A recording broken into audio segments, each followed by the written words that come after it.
नमस्कार मित्रांनो, जय श्रीराम सर्वांना. कसे आहात सर्वजण? मजेतच असाल, स्वस्त राहा, मस्त राहा, फिट राहा आणि सर्वात महत्त्वाचं म्हणजे हसत राहा.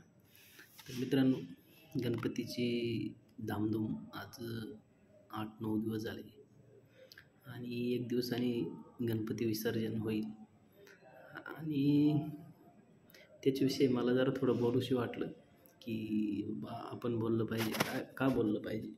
कारण ज्यावेळेस लहान होतो त्यावेळेस त्या गोष्टी मला थोड्या सांगायच्यात व्हिडिओच्या माध्यमातून, की कशा पद्धतीने लहानपणी गणपती यायच्या आधीची तयारी, गणपती आल्यानंतर 10 दिवस तो आनंद आणि त्याच्यानंतर विसर्जन. तर एक खूप मोठा आनंद होता त्या टायमाला. आणि सर्वात महत्त्वाचं म्हणजे गणपती यायच्या आधी 15-20 दिवस, महिनाभर आम्हाला ती आतुरता लागून राहायची का आता गणपती येणार आहेत, गणपती येणार आहेत, आपल्याला 10 दिवस खूप एन्जॉय करायला भेटणार आहे. आणि ते लहानपणीचे मित्र, ते प्लॅनिंग कशा पद्धतीने आपण 10 दिवस हे करायचं. आणि एक आम्ही छोटंसं पूर्ण मित्रांनी मिळून एक तरुण मंडळ तयार केलं होतं. तर तरुण मंडळ तयार केल्यानंतर आमची तयारी अशी राहायची की पहिल्यांदा आपल्याला जे बनवायची छत गणपतीसाठी पावसाळ्यामध्ये, पावसापासून व्यवस्थित आपलं 10 दिवस गणेशजीची पूजापाठ करता येईल आणि त्या ठिकाणी आम्हाला झोपता येईल, ही सोय आमची पहिल्यांदा राहायची. तर एक्साइटमेंट खतरनाक राहायची. जसं आत्ता किती जरी मोठं काम आलं किंवा काय आलं किंवा एखादा आनंद आला तर एवढी एक्साइटमेंट कधीच नसत जी लहानपणी मित्रांसोबत राहायची. तर गणपती आल्यानंतर सर्वप्रथम आम्ही काय करायचो, लाकडं वगैरे तोडायचो. सर्व मुलं मिळून शाळेतून आलं रविवारच्या दिवशी सगळेजण जमायचे, लाकडं तोडायची. त्यानंतर लाकडं तोडल्यानंतर ते रवायचे, डांब रवायचे. डांब रवल्यानंतर त्याच्यावरती कागद टाकून त्याच्यावरती छत तयार करायचं. साईडनी हे लावायचं, कागद लावायचा आणि खाली मुरुम टाकून एकदम व्यवस्थित करून घ्यायचं. कोणाच्या घरी टेबल पाहायचा, कोणाच्याकडे खुर्ची आहे ते जाऊन आणायचं. म्हणजे ही धावपळ आमची कमीत कमी 8 ते 10 दिवस आधी चालू राहायची. आणि ती धावपळ करता करता मग सगळं तयार व्हायचं. आधी 2 दिवस, 8 दिवसामध्ये आम्ही तयार करायचो, 2 दिवस आम्हाला भेटायचा. मग आमच्या डोक्यामध्ये काय, आमच्याकडे काही घरून कोणी पैसे देत नव्हते, कारण मोठ्याल्या तरुण मंडळात त्या ठिकाणी वर्गाने द्यावं लागायचं. तर आम्ही काय करायचो, सर्वजण मिळून रस्त्यावरती थांबायचो. 2 जण रस्सी पकडायला. रस्सी पकडून झाल्यानंतर रस्सी पकडलेली एकाकडं आपलं वही आणि पेन. आम्ही काय करायचो, कोणी जर 10 रुपये, आम्ही काय करायचो, गाडी अडवायचो. गाडी अडवल्यानंतर त्यांना रिक्वेस्ट करायचो का गणपती बाप्पा आहे आमचं, आम्ही गणपती बसवणार आहे, आम्हाला वर्गणी द्या. काही लोक द्यायचे, काही लोक देत नसत, पण सरासरी लोक लहान मुलं म्हटल्यावरती द्यायची. तर असं 2,000-1,500 रुपये आमच्याकडे जमा झाले का मग 1-2 दिवसामध्ये आम्ही ते 1,000-2,000 जमा करायचो.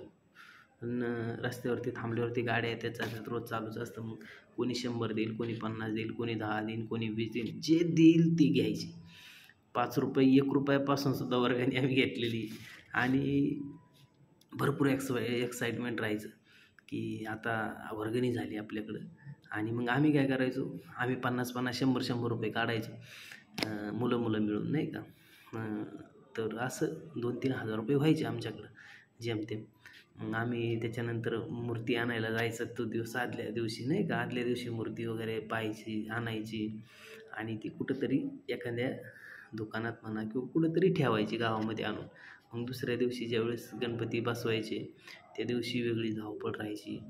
सगळं डेकोरेशनचं सामान, डेकोरेशन लावायचं आणि ह्या सगळ्या गोष्टी करताना भरपूर धमाल करायची मुलं, भरपूर एन्जॉय. ना खाण्याचं भान राहायचं, ना कधी घरून आवाज द्यायचे, अरे बाबा जेवण करून जा, जेवायला ये वेळेवरती. ना आता जेवण ना काय, पण ती आनंद एक वेगळा होता लहानपणी, ज्या पद्धतीने तो आनंद राहायचा. त्याच्यानंतर मित्रांनो, गणपती एकदा बसले की सकाळ संध्याकाळ आरती राहायची. आणि गणपती बसायच्या आधी 2 दिवस आमचे पांघरून आथरून सगळे गणपती मंडळाच्या त्या ठिकाणी राहायचे. मग सगळी मुलं त्या ठिकाणी यायची. त्या ठिकाणी गणपतीची आरती व्हायची, प्रसाद आणायचा प्रत्येकाने रोज घरून. प्रत्येकाला एक एक दिवस ठरवून दिलेलं राहायचं नाही का, का बा आज तू आण, आज तू आज तू आण. अशा पद्धतीने प्रत्येक दिन 10 दिवस ठरलेले राहायचे. प्रत्येकजण आपापल्या पाळीनुसार ते घेऊन यायचं.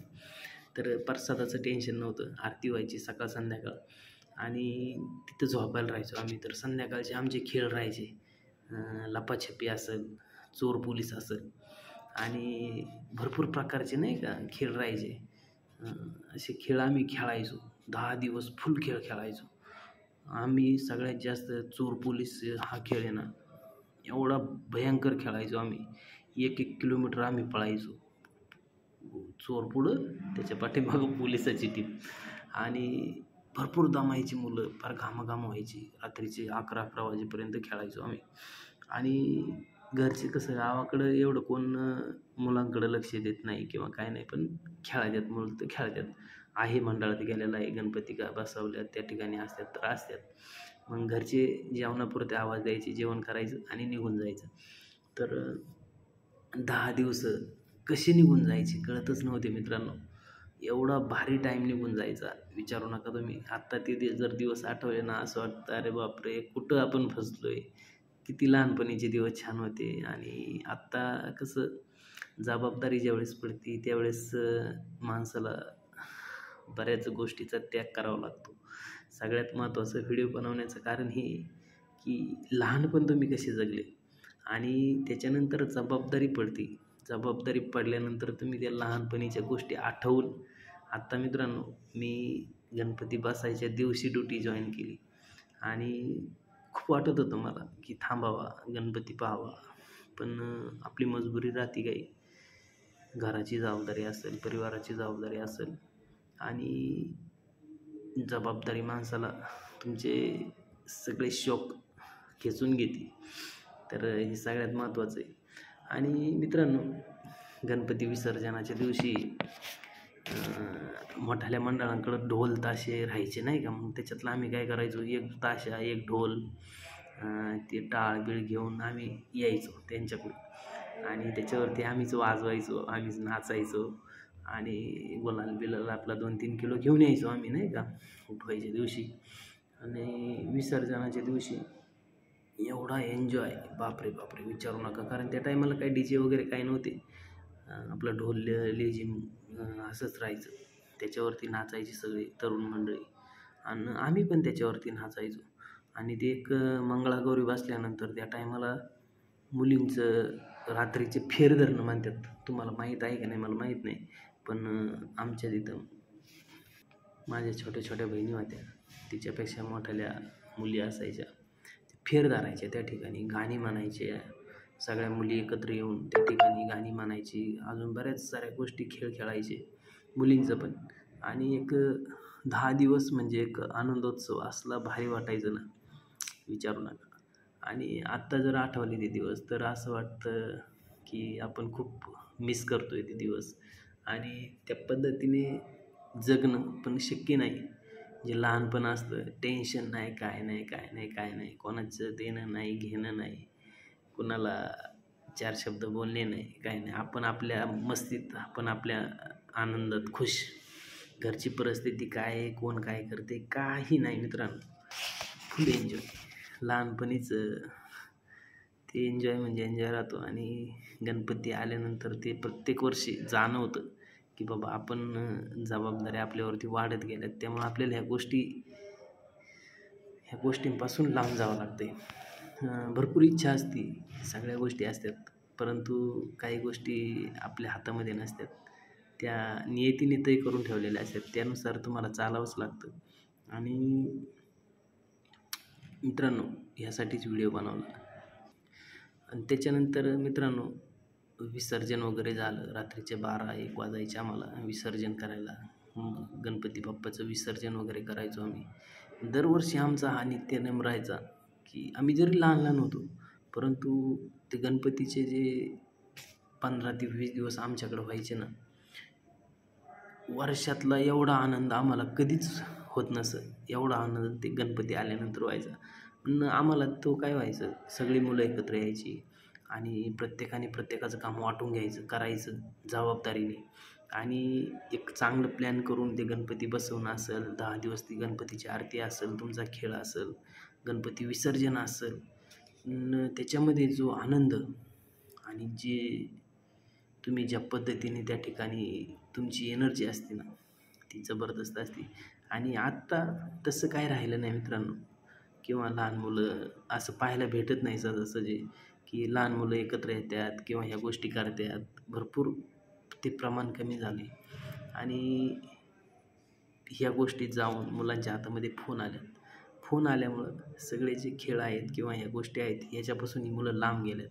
आणि आपण जे आयुष्य जगलो आहे याला खरंच तोड नाही. कारण जे बालपण ज्या पद्धतीने आपण मातीतले खेळ खेळलो, ज्या पद्धतीने गणेशोत्सव असेल, नवरात्र असेल, दिवाळी असेल किंवा गावची यात्रा असेल, याच्यामध्ये ज्या पद्धतीने आपण रमून जायचो, वाट पाहायचो की बाबा आता दिवाळी 8-8 दिवस 15-15 दिवस आपण वाट पाहायचो की गणपती आले, दिवाळी आली, दसरा आला आणि ह्या गोष्टींची वाट पाहून आपले दिवस हे खूप भारी आणि ते आल्यानंतर त्याचे ते आनंद तो वेगळाच राहायचा. पण आता त्या गोष्टी सगळ्या लुप्त पावत चालल्यात. ह्या फक्त आठवणी राहिल्यात आणि ज्या पद्धतीने आपण आयुष्य जगलो त्याची फक्त एक छोटीशी झलक म्हणून मला जरा वाटलं की बाबा याच्यावरती बोलावं आपण आणि लहानपणीच्या आठवणी थोड्या आपल्या मित्रपरिवारासोबत शेअर केल्या पाहिजे. त्यासाठी मित्रांनो हा व्हिडिओ बनवला. तर व्हिडिओ तुम्हाला कसा वाटला? लहानपणी तुम्ही या पद्धतीचं प्लॅनिंग करून गणपती बसवला का नाही? नक्की आपल्याला कमेंटमध्ये सांगा. आणि आत्ता जबाबदारीमुळे तुम्ही कोणत्या ठिकाणी आहे हे पण सांगा. कारण जे आयुष्य जगलो हे आयुष्य खरंच खूप अनमोल होतं. जे बालपण आपण जगलो ते आत्ताच्या मुलांना त्याची किंमत नाही किंवा आत्ताची मुलं त्या पद्धतीने त्यांच्या घरी ते माहोल नाही. त्याला जबाबदार पण आपणच आहे. तर ठीक आहे, चला जे आहे ते आहे. परंतु आत्ता ज्या पद्धतीने मी गणपती बाप्पा मिस करतो आहे, असे किती जण आहेत नक्की कमेंट करून सांगा. आणि व्हिडिओ कसा वाटला? व्हिडिओ आवडला असेल तर नक्की कमेंट करा, शेअर करा. आणि आपल्या चॅनलवर जर नवीन कोणी असेल तर आपल्या चॅनलला नक्की सबस्क्राईब करा. धन्यवाद. रामकृष्ण हरी. जय जवान, जय किसान.